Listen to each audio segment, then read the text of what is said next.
I'm Lisa Stone. Thank you for joining us for this edition of Parenting Aces. I'm so glad you decided to join us again for the Parenting Aces podcast. I'm your host, Lisa Stone, coming at you from Atlanta, Georgia, where we are still experiencing outdoor tennis weather in mid-October. It's crazy. It's actually really hot and humid still, which is not usual for us this time of year, but I'm not complaining. I just wanted to let you guys know that there is a ton of great college tennis going on around the country right now. This is a big tournament month for college tennis, and I hope you'll check out your local teams and see who's playing where and get out and watch some of these amazing athletes in action and support your local teams. I, for one, am seeking out opportunities to go watch locally. I was just at the Oracle Cup in Rome, Georgia last week, and I will be attending some of our local programs matches over the coming weeks, and that includes Georgia Tech, Emory, Georgia State, Georgia Gwinnett, even Berry College up in Rome, Georgia, which is about an hour away from me. So I'm really excited. I love this time of year. And I encourage you to take your juniors and go out and watch these kids compete. It's a phenomenal experience. So with that said, this week's episode is, again, with Todd Widom, and this is part 2 of our series on the business side of the tennis business. And this week we talk about how to discern what type of results coaches and academies have truly had with their players, whether it's looking at rankings or college scholarships, and the questions that parents need to ask when they're out shopping for a coach or academy for their child. Todd offers up some really great, concrete information and suggestions for all of us as we do our homework and our due diligence. So I hope you'll take his advice to heart and really start asking these hard questions of your child's coach or academy, or of potential coaches and academies as you're out there shopping around. So sit back, relax, and hope you enjoy this week's episode of the Parenting Aces podcast with Coach Todd Widom. Thanks so much for tuning in again to the Parenting Aces podcast. I'm so thrilled to have Coach Todd Widom back this week. And Todd, we have some great stuff to talk about this week, continuing on in our discussion of the business of the tennis business. And this week we're going to focus on players and the business of promoting players for coaches and academies.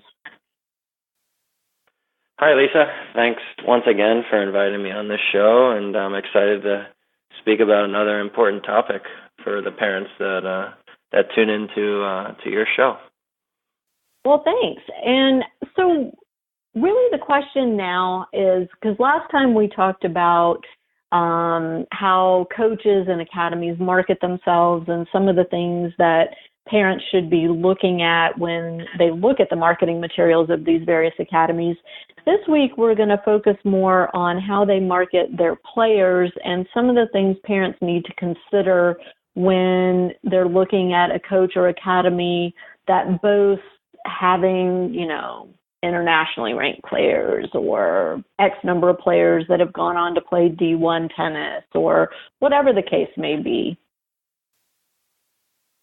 Right. It's a very important topic, especially if you're going to be putting all the time and energy and effort and money into your child's tennis development. You should really go from A to Z and figure out which place is best for your child and how they're going to fit into the training environment that they would like to be in.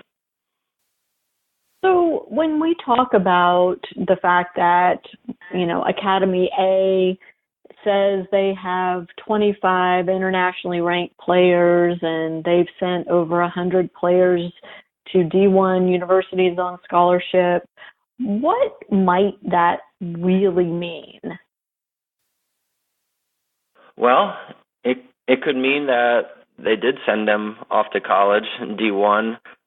It could also mean that they may have trained them at a certain time in their tennis career, but didn't really go through the whole junior development with that player. With coaching, there are many different stages of development that a player goes through. So obviously, when you're young and you're learning the swings and the movements and the grips and all those different things, that's one thing of tennis development. And then as you start to progress, hopefully you're learning how to play and compete, and you're getting stronger and still improving some of your techniques. So it's really important that the parents do their research about how they're going to get their child to the highest level that they could attain and try to get to the best school, but also what does each coach really specialize in, or does the coach actually specialize in all the levels, which is rare, but there are some out there that can really take a player from maybe a beginning level and take them all the way through to maybe getting a very nice scholarship for a Division I level. And I mean, again, and we've talked about this before on the Parenting Aces podcast, the notion of a scholarship for college tennis doesn't necessarily mean a full ride. And maybe you can talk a little bit about what that could mean. Sure, I could definitely explain it to you. I've been blessed to have, obviously, some nice talent come through my program. I've put a lot of time and effort into some of these select players that I've been training, and I started 7 years ago.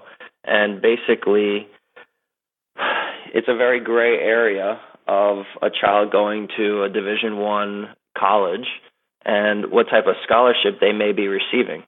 For the boys, a fully funded Division I program that is not Ivy League, they receive 4.5 scholarships per team.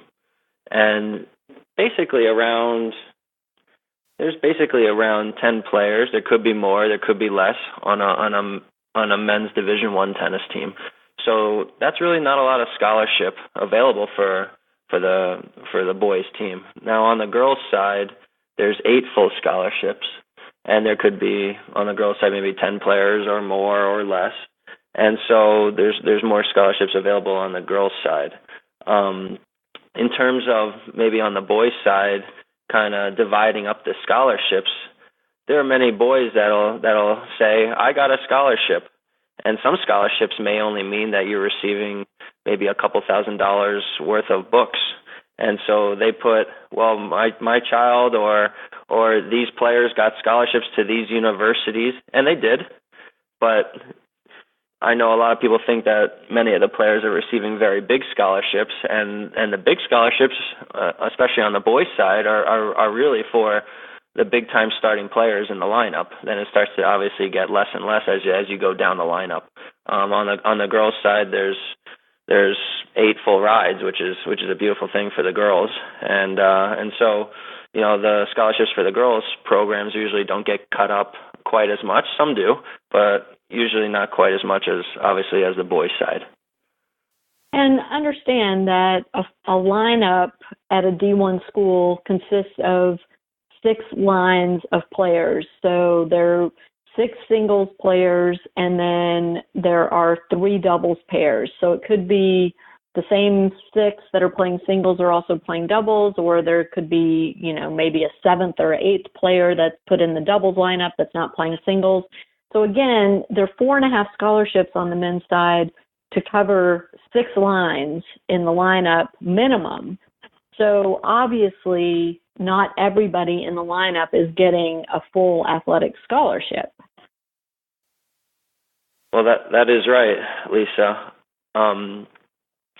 In terms of getting scholarships, it also depends on the academic level of the tennis player that's applying to the school. So they could receive academic money, and they could receive tennis money. So that could add up to a very big scholarship, or obviously more money for them. But in terms of tennis scholarships, 4.5 players for 6 starting singles players in a lineup is not really a lot. Plus, you have a 7th or 8th guy that may be trying to get into a lineup, and they may be playing a lot of matches as well. They may be starting as many matches.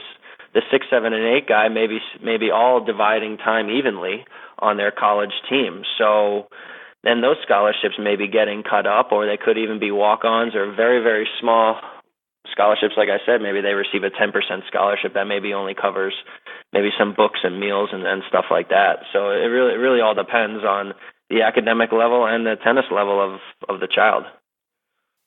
So again, when you hear a coach or an academy state that they've gotten X number of players scholarships to play college tennis, that is or could be a true statement, but we need to understand what that means in terms of real dollars. It doesn't necessarily mean a full ride. It could mean a very small partial scholarship, or it could mean that the kid is an academic superstar and getting academic scholarship money. Yes, that is 100% correct. It all depends, like I said, on the level and everything. But I think a lot of parents, they need to look into what level their child is and what's realistic in terms of getting scholarships for them. Obviously, like I've stated before on some of the other shows, tennisrecruiting.net, you can get a very, very good picture of where your child is at tennis-wise, and really see the players at your child's level and see where they're going to school and seeing if they are receiving scholarships. And it doesn't tell you how much scholarship they're receiving, which is a gray area, but you can get an idea of if they're getting a scholarship to these certain level schools that maybe your child is looking at. But at the end of the day, then it comes down to dollars and cents and the academic level of the child as well. So it all depends on a case-by-case basis. Right. And unfortunately, there's no place to go to actually get the hard numbers as to where the scholarship money is going. And what I mean is there's no website, even the school's website or the school's tennis team's website, that would tell you, player A is getting this amount of scholarship, player B is getting that amount of scholarship. Or even if the program's fully funded, you only get that information by asking the questions of the coaches, of the players, of the parents of the players. I mean, that's the only way to get that kind of detailed information. Well, that's right. On a Division I male tennis team, obviously the top players are going to take the big scholarships, which is really how it goes. I mean, that's probably the right way to do it. So, maybe, I know teams that have cut up scholarships. Maybe the first player gets a full ride and then the scholarships get cut up for the rest of the 5 starters on the team, or your first 4 players on a male Division I college team, they're on full rides, but then the 5th guy receives a half a scholarship and the 6th, 7th, 8th guy and so on are all walk-ons, which I know programs that have done that. So It really all depends on what the coaching staff would like to do and what they think each player deserves to be playing at their school and how much money they deserve to be putting into that player. Right. And again, the onus is really on the junior player and his or her parents to ask those questions to have a true understanding of what's going on at a particular school. Absolutely. You got to cover your bases A to Z. I know a lot of coaches are busy and everything. I like to handle the players that I train and manage every day. I like to kind of handle the college process and speak to the coaches and see what's available and everything. Because personally, I don't always want the juniors that I'm training to be thinking about these things and going into matches and being nervous that I need to win so I receive my scholarship. And it's really something that they shouldn't be focusing on. They need to be focusing on their tennis and their academics. But in terms of the coaching staff, they can really do whatever they would like, and the coaching staff is looking for many different players. And I can give you an example. When I was coming through junior tennis, if you looked at the Illinois tennis team. They won NCAAs, and they were looking for a certain particular player. They were big guys that had big serves, that were great indoor players, and that's who they recruited. And they would not recruit me, even though I was one of the top players in the country. They were not recruiting a guy under 6 feet tall that didn't serve and volley. So you never really know what the coaches are looking for unless they verbalize it to you. And really, what your child can do is train to the best of their ability and go through the process. And hopefully, it's a very organized process that they're going through, and everything is productive, and then their training is productive, and then you start to place the child into the best school that you can, and that's really the process about going about it. Right.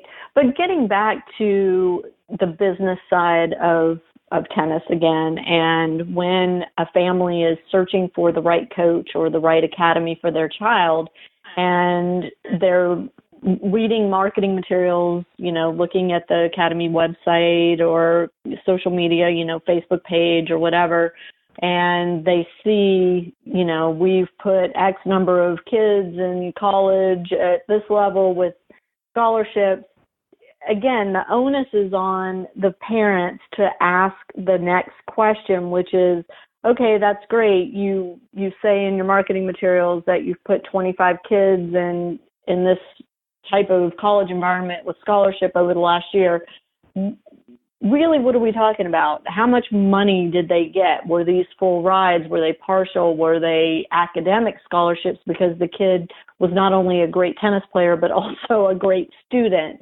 And that's where the parents have to be proactive and dig a little deeper to understand exactly what it is the academy or the coach is promoting. You're absolutely right. As I've stated maybe in some of the articles I've written or maybe some of our radio shows, the parents can do research on who has come through the academy and where they have obviously gone to school, but where they have played in the lineup. And then you can get a good idea of the quality of player that is coming out and through that type of system or academy. That's really the best way to try to find out the numbers, whether this child is receiving a 50% scholarship or a 90% scholarship or whatever it shall be. That would be difficult, but you can get an idea of the quality of player that is coming through that type of system by doing your research and figuring out who came through, what school are they at, and also what number are they playing in the lineup. I mean, there's many places that can say that we have 100% college placement, and I've seen this many, many times. Well, I mean, I have 100% college placement as well. Many academies have 100% college placement also. The child hopefully did well enough academically to go to college. I would really hope so. So if they've done that, then they can go to a school that has a tennis team. Does it mean that they're playing? No. Does it mean that they're going to play their sophomore year or junior year or senior year? No, it does not mean that. What it means is that they're on the team, but it doesn't mean that they're starting, that they're receiving a certain scholarship. It also doesn't mean that they're going to be playing on that team for 4 years. If a child gets placed into college and they don't play their freshman or sophomore year, they may be very, very disappointed. And hopefully not. Hopefully they don't quit tennis, but they may quit tennis and say, I'm just going to start studying and going totally towards my academics. Or they may transfer to another university where they feel like they can play and maybe get a bigger scholarship or whatever the case shall be. But I've seen many times where we have 100% college placement, and that's fine and dandy. But I mean, what you need to look at is where did they go to school, what number are they playing in the lineup, and also academically, how strong was the child as well. There are many places where you can go play tennis as well, but hopefully the academic level is very high where you're sending your child as well. Right. And just, so the parents know, I mean, it's pretty simple to go to a university tennis team's website, look at their roster, and go through their schedule for the previous year to see where everybody played. And most of the websites are set up so that you can click on a particular player and you can see every match they played in the prior season. and, what line they played, whether they played singles, doubles, or both, and you can see their record. So it's pretty simple to get that information. You just have to sit down and do it. And, I think that's an important, if playing college tennis and having your child train in a place that is known for producing college tennis players, if that is important to you, then that little bit of research is really important to do, because otherwise, as Todd's saying, it's very simple for a coach or an academy to say we have 100% college placement. Understanding what that means is the onus of the parents. I agree. I agree 100% with what you're saying, and it's what I'm saying as well. Yeah. If a child is dedicating all these hours to their academics and their tennis, and the parents are supporting the bill for the academics and the tennis, then I believe some really good things should be happening. Academically, they should be doing very well. They don't have to be stuck in a classroom all day long like I did coming through high school, and I was many times bored and couldn't wait to get onto the tennis court. There really shouldn't be any wasted time. They can do their schoolwork. Maybe they're in a classroom, but in a private school, say if they're at an academy, but there should be less time wasted, and they should be training really well to achieve those goals and dreams every single day. And if they're not, and the parents are sacrificing maybe their children living away from them, they're sacrificing obviously a lot of money as well. There really should be some very nice results so that the child can go on to the next level, playing great college tennis and enjoying their experience in college and earning a fantastic degree while they're playing some great college tennis. Absolutely.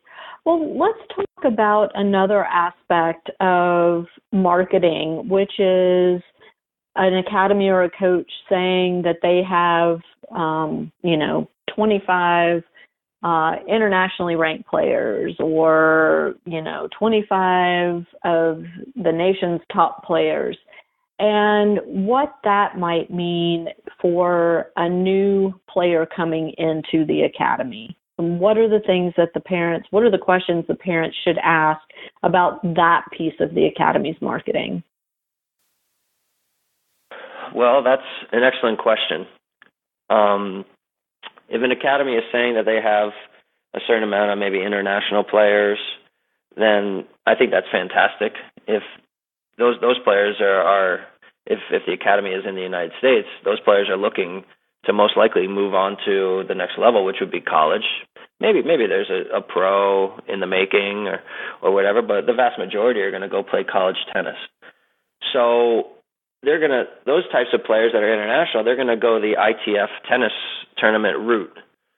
Does it mean that the tournaments that they're going to play are higher level than what an American junior tennis player will play here in the United States? No, it doesn't mean that at all.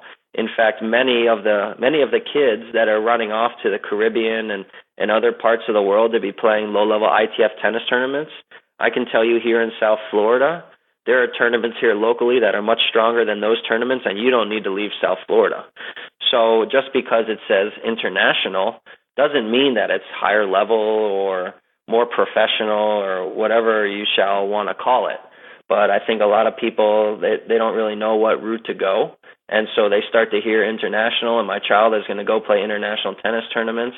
And it doesn't mean that it's a higher level brand of tennis tournaments.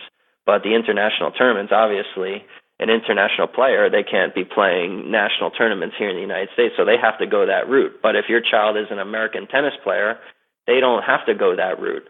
So I'm seeing a lot of juniors that are going to play ITF tournaments and going to play national tournaments, and they're going back and forth, and they're kind of just throwing their children around, and I'm not sure exactly what that's doing.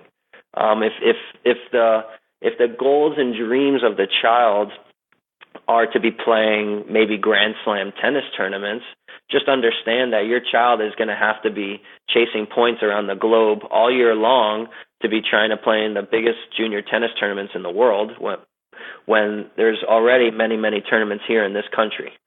So it all depends on the funds that you have for your child. It depends on what the goals are realistically for each and every child. Right. Well, and one of the things you and I were talking about before we went on air is the whole idea of where does my child fit into the academy's existing player base? So, for example, if an academy does have X number of top national players or top internationally ranked players, does that mean my child's going to be drilling with those kids? And how do you find that out? What questions should the parent be asking to find out that information? Well, if you're looking at a big system, it's quite simple. When you walk into that tennis facility, the best players are going to be on the top courts. That's normally how it is. You don't put your lowest level players on the top courts. When you go to a car dealership and you walk in, you don't look at the really bad, low-level inventory of cars. When you walk into that showroom, they have the nicest, shiniest cars, for that model year that are sitting there trying to be sold. So when you walk into a tennis system or an academy, the best players are going to be on the front courts. Now, you have to be realistic about the level that your child is at that current time. Maybe they're a superstar and they're going to go right into those top groups, which would be fantastic. I think that's great. But if they're not a superstar, then maybe you need to start looking at court 5 and court 10 and see what kind of training that those children are receiving, because that's basically the training that your child is going to receive.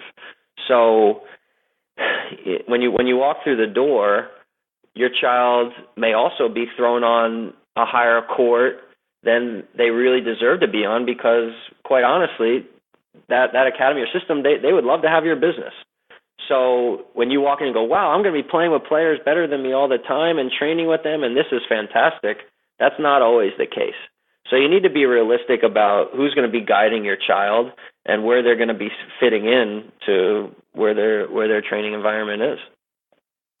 So as a coach, Todd, what would you expect a parent to ask you to find out where their child is going to fit into your existing player base? Absolutely. I've had quite a few calls lately about maybe some parents relocating here to South Florida, and they've heard me on your show, or they've read my articles and everything else that I put out there. But the first thing that I do is I want to get on the court with that child individually. They're not going to really step into my system of a very small system where I've been training and molding these players, for it could be months or it could be years. And so I want to see where the child is at. So I basically protect my system to have it at the highest quality possible. If a child maybe is a little bit lower level than the kids that I train, then we're going to have to figure out another plan for them. But if they fit in great with the level of the players that I'm currently training, then that's fantastic. But I put them through an assessment, and I want to get an idea of what their goals and dreams are, and where they would love to be in the short term and in the long term, and kind of the background of their training. And it's a whole. What I do is I put the child, and I have the parent there as well, but I put them through a whole assessment of everything from their tennis techniques to the whole background of their training and what they've been doing and all those different aspects. And then I can get a great idea of what I would like to do with that child and where I think they could be, per the given time that I have with them based on when they go off to college. But not all coaches do that. Not all coaches take that proactive stance when a new student comes in. So let's say a parent's going to look at an academy that doesn't do those types of assessments. What kinds of questions should the parent be asking to find out, again, where their child is going to fit into the existing structure and what type of specific instruction they're going to be getting? Which coaches they're going to work with, et cetera. Well, that's how I was going to answer that is, first of all, who's going to be guiding my child, your child, but who's going to be guiding the child for the next year, 2 years, however it shall be, however long, who's going to be the one guiding it? And unfortunately, there are coaches that are in and out and they're looking for other positions. So that's pretty difficult at times to figure out who's going to be guiding my child and who my child is going to be developing a relationship with, hopefully for the long term.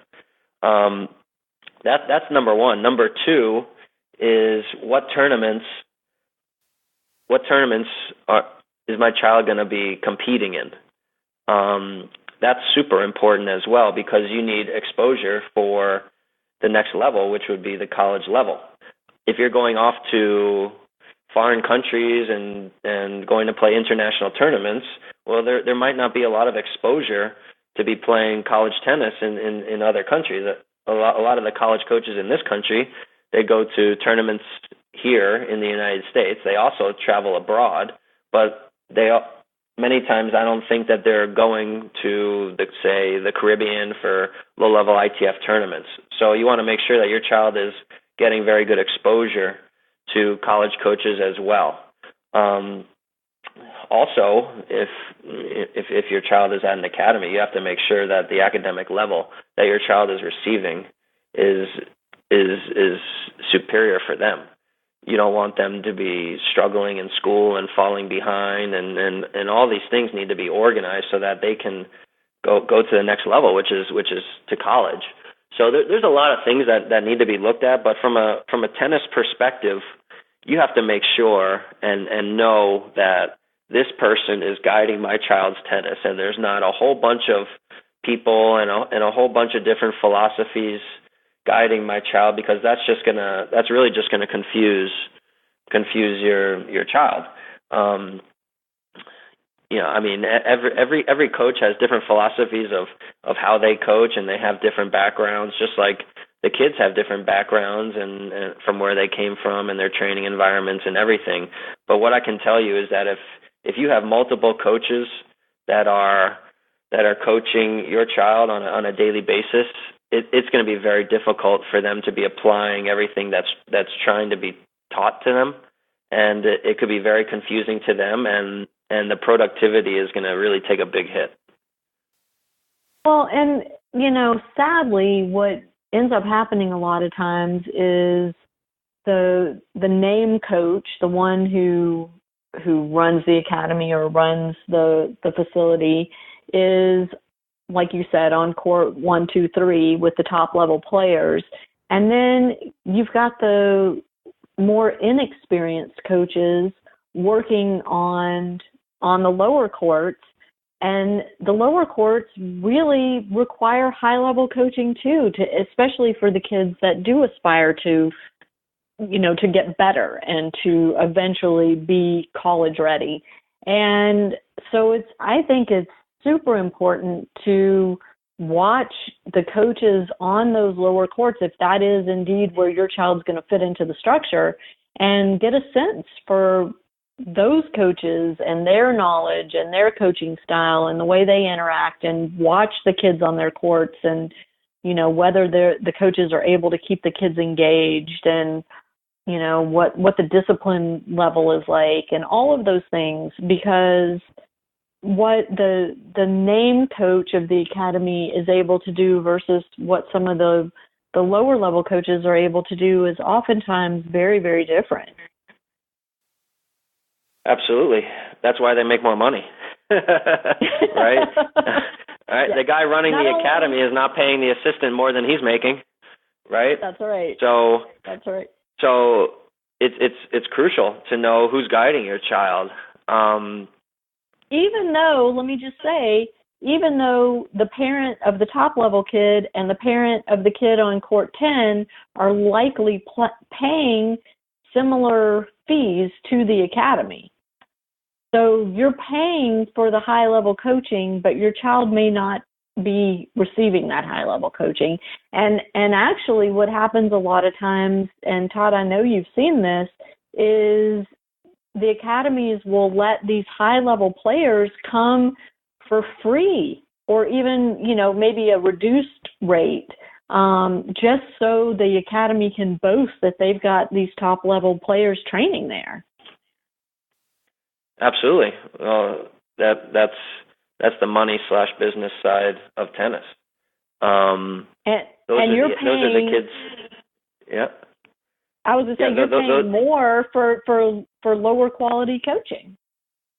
Right. You're paying for your child's coaching. You're also paying for that superstar's coaching, just to let you know. And these words might not be comforting, but that superstar that is at the academy that's on maybe a big discount or maybe full scholarship or whatever it shall be, that's the face of the program. So they're hoping that their investment in that child is going to bring in more players to that system or academy. That's the business side of it. And quite honestly, it doesn't always mean, and many times it doesn't always mean that superstar is receiving much better coaching than your full-paying tennis client, because the full-paying tennis client is really where they make their money. They love to have the superstar, and people want their children to be training with the so-called superstar kids, and the academy or system is hoping that they bring in other players, and that's really the attraction in the business to giving this child a scholarship. But just because they're a superstar doesn't mean that they're getting much better coaching or attention. That poor kid who is a superstar at that moment may be just used to lure in other players. So that's a whole different aspect maybe to what you were asking me, Lisa, but I've seen that many times as well. So they use that kid who maybe can't afford really, really high level training, and they use that kid as, a hitting partner and use him for many, many different things. And maybe that child isn't getting a lot of great tennis coaching as well. So that's a little bit different aspect than what you were bringing up. But in terms of the level of the child and them receiving coaching, I can tell you that there are many times I enjoy training maybe a little bit lower level player than at times than a very, very high level player, because that lower level player may be listening better, they may be more disciplined, they may have a stronger love for tennis, they wanna get much better, and maybe the superstar player is maybe a little bit lazy at that moment or whatever it shall be. So just because they're a better player doesn't mean that I love to work with them more than maybe a player that is a little bit lower level. It all depends what they bring to the table and how much they want to learn. Right. And, we should throw out there, too, that there is, in a group setting, there are group practices and drills, but there are also usually opportunities for private lessons. And sometimes, even if your kid is the kid on court 10, if you want your child to work with the name coach at the academy, oftentimes you can schedule private lessons with that coach. Absolutely. You better just get your wallet out, but yes, you can. Make sure you put some extra money in your bank account. So that is true, but like I said, multiple coaches is never ideal. It just isn't. If you're on a court and you have say there's 4 kids on a court and you're with a pro, but you want to go take a lesson with the head honcho, those are two different professionals. And I've seen many times where these my assistant pros are trained under me and they know my system and blah blah blah blah blah. And I've heard it, but that assistant pro was brought up totally different from where he trained, unless he trained there growing up. But he was most likely brought up in a different environment. The head pro most likely hasn't spent many hours training that assistant pro to understand what he is doing. And so now you're getting conflicting ideas, and the child can very easily get confused about the information. And so that's why it could be very difficult for a young player to produce at the rate that they should, because the coaching and the philosophies are not consistent. So then then it can become very, very confusing for the young player. And that's interesting. And so how, again, for the parents, how would they find out or figure out how well the head honcho is training the assistants? Whether the facility is using a uniform system of training players or whether each coach kind of does his or her own thing out there. I think it's very difficult. I think it's super difficult. If one coach is telling you A and the other one is telling you B, you have a serious issue on your hands. And if there's a lot of kids running around at a system, and you're with Coach A and then Coach B you're taking lessons with, I'm not sure that they're really talking to each other about your tennis development when there's 30, 50 kids running around. They're trying to get through the day. So then that becomes a big problem, and that's basically kind of the way I see it. There's many ways to train kids. There's many ways to get them to do a certain technique or learn something or construct points and all those different aspects that they need to be doing on a daily basis to become a much better player.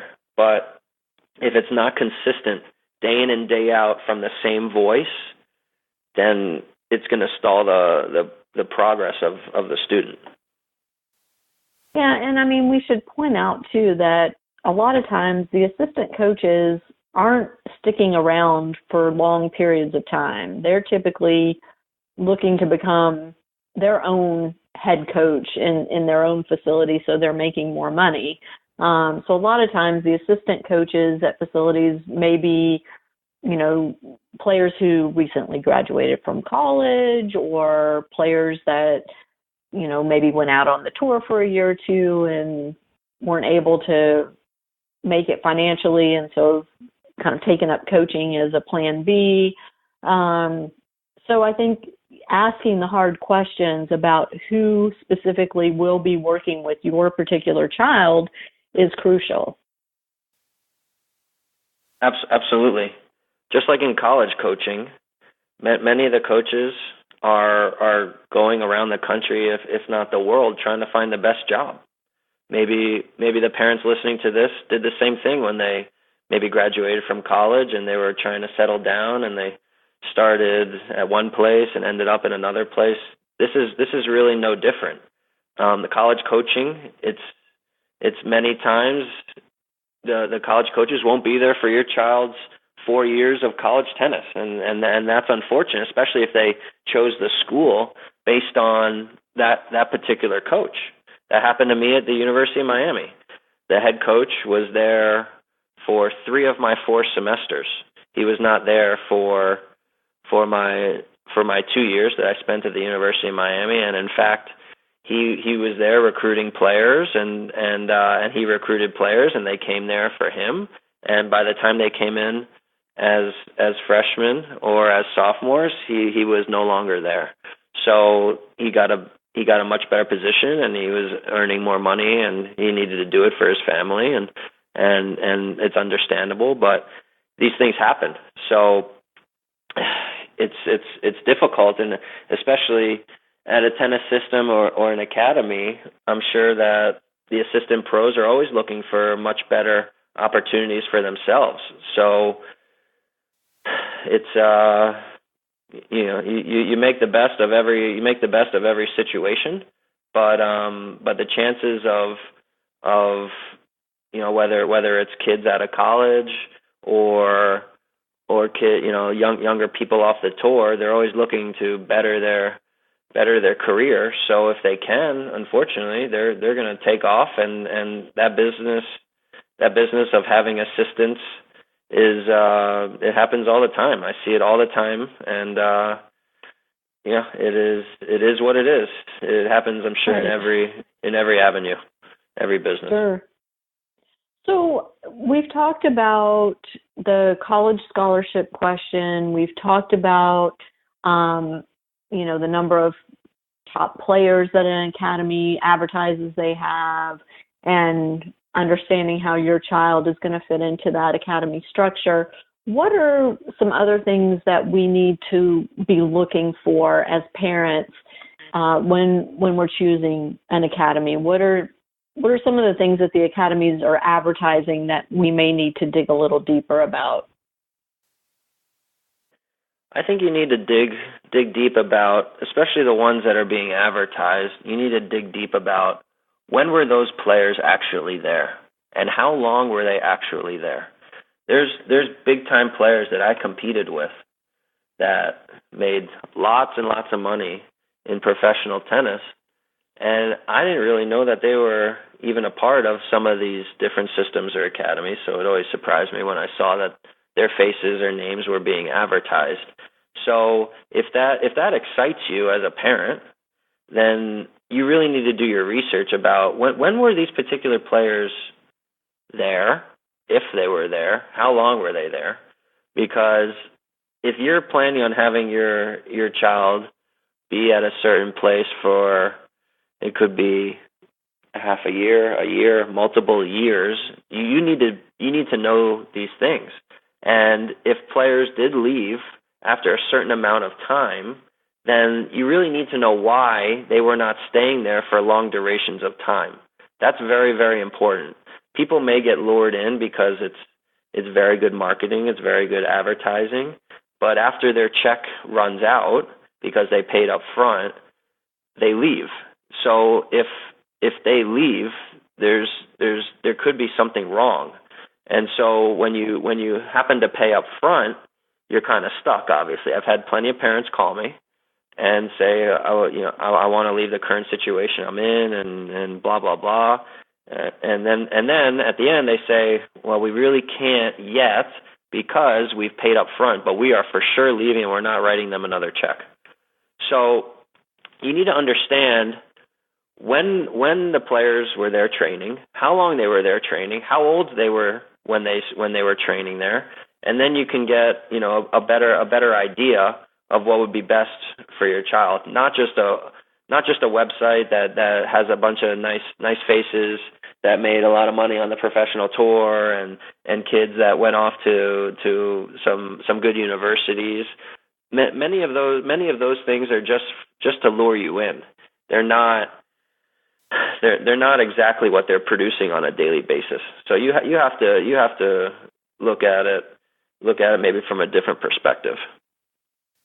And I mean, I've heard cases where a coach or an academy will say, oh, Serena Williams trained here. I was her coach, and when you dig down deep, what you find out is that the coach served as a hitting partner for Serena before a match at a tournament one day, So right. It's not, they're not lying. I mean, it's not, necessarily misrepresentation, but you have to understand what it is that they're selling to you and what it really means. And, I've heard countless stories of things like that where the coach served as a hitting partner or where the player came to their academy because they were playing a tournament nearby and needed a place to hit. And all of a sudden that academy or that coach is claiming that player as one of theirs. And, this stuff happens all the time. And again, it's not, I don't think it's necessarily dishonest, but I do think it's important that as parents, we understand what we're signing on for and what the credentials actually are of the coach in the academy where we're planning to send our child. Well, absolutely. If certain players are being advertised and you've sent your child there and you don't see those players there, that should be a big red flag. I'm sorry to tell you. It should be a big red flag. Where are those players? So, like I said, you have to look and be realistic of who's going to be training your kid on a daily basis, what kind of energy and effort, who's going to care for my child, what are the credentials of this certain person that's going to be guiding my child through this process that can be a difficult process, especially if it's not done properly or managed well. I see it all the time. I don't know what else to say.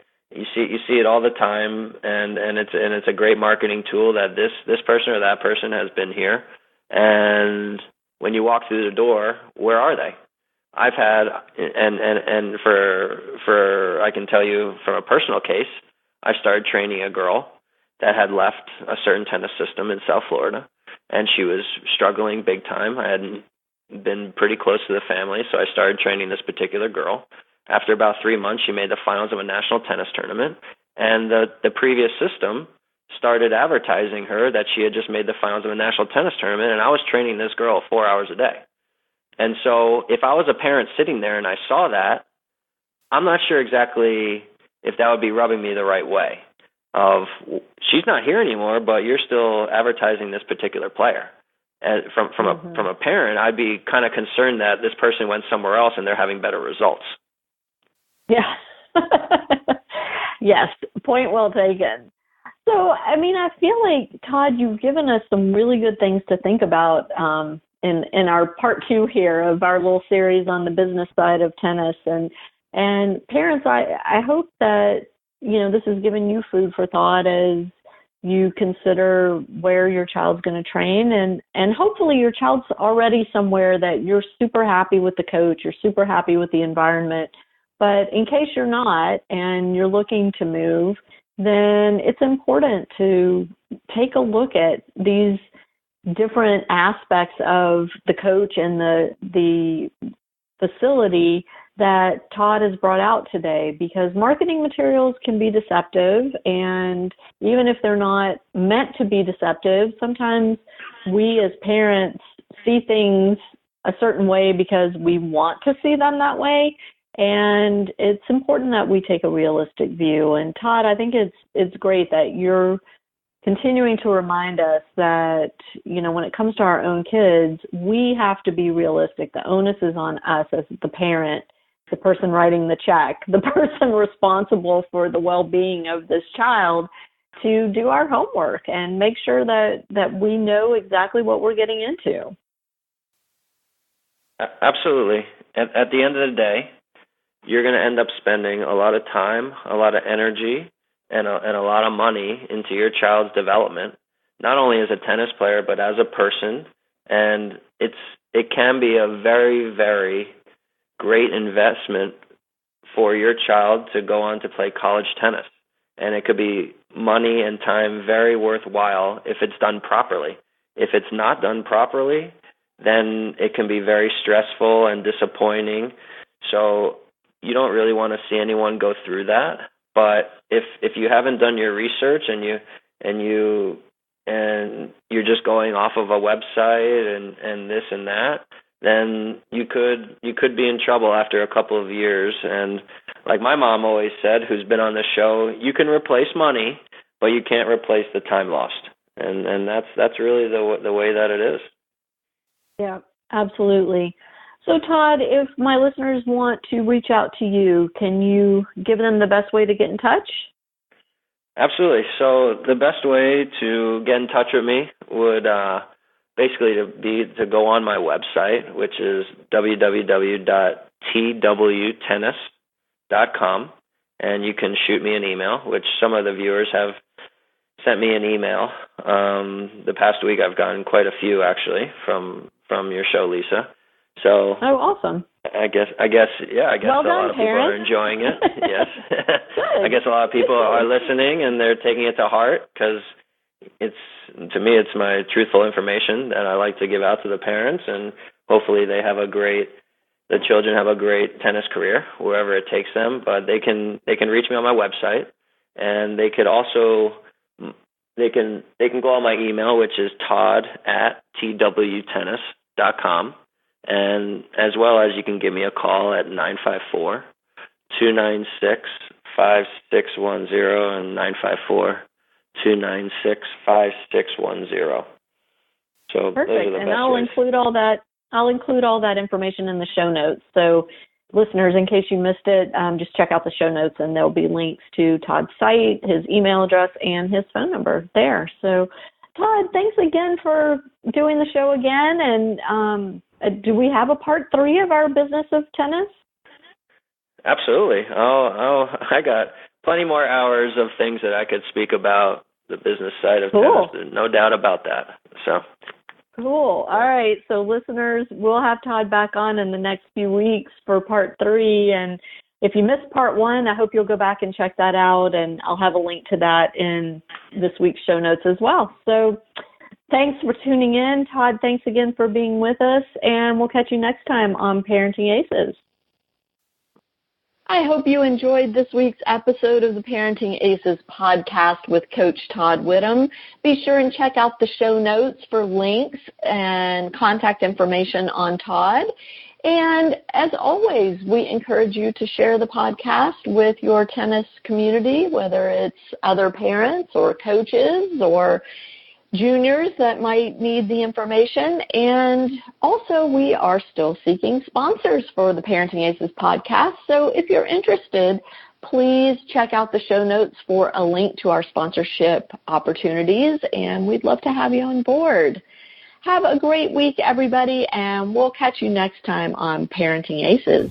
I'm Lisa Stone, and you've been listening to the Parenting Aces podcast. For tennis parents, by a tennis parent. If you like what you've heard, please subscribe to us and write a review on iTunes.